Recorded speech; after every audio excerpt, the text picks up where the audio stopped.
Hello ladies and gentlemen, welcome to Earthcore Comics, and today we are going to be talking about Injustice 2, characters we want.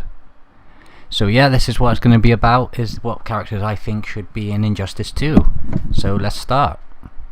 Number 10. Number 10 for me is Reverse Flash, any kind of Reverse Flash really, but problems with him is I could see is like he's probably just people see he's a reskin of the Flash, and the creators would have to do something quite creative to actually come up with the different moves. So that's number 10, so let's go on to number 9. Number 9 for me is Black Manta, because Aquaman hasn't had many villains in there, and yet Black Manta, he's a background character, but he seems very much a cool kind of character, because I've seen Assault on Arkham, and he seemed really cool on that. And plus, he just seems more of an interesting character than most, to be honest, that's already in there, so give him a go, why not? Put him in there, you ain't got nothing to lose, DC. Number 8 is Red Robin, mainly because I'd like to see all the Robins in it, because it has that, then the whole Bat family's there, so people from the Bat People family fans cannot complain. Plus, you got to be more interested in it. The only Robin I'd keep out really is Tim Drake, but more on that later. It's now time for number 7. Now number 7 is a rogue called Mirror Master, and I mainly think this one would be quite an awesome one, because you could have the mirror, say like if someone's shooting something, so like you have Green Arrow firing an arrow, and he could have a mirror fire and then fire another mirror somewhere else, and it can have the arrow come back at Green Arrow.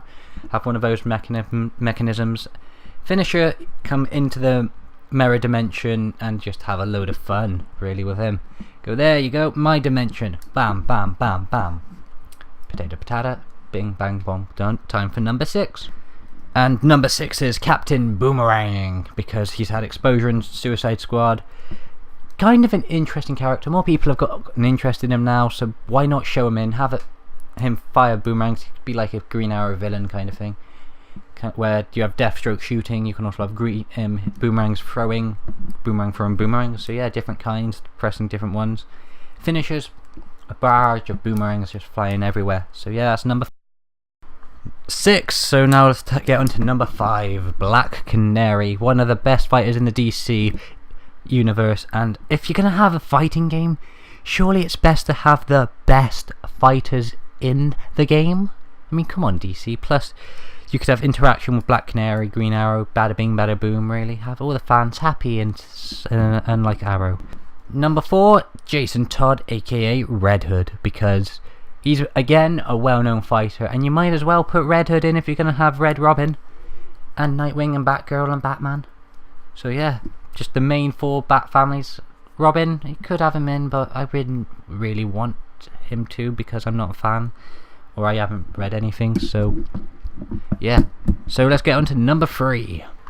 Number 3 is an interesting character, which is probably not on most people's lists, but Count Vertigo, because I've read him in the New 52 Green Arrow, and he's a really good character. Also, kind of unique powers, so it's like Sonic Blast with the heads.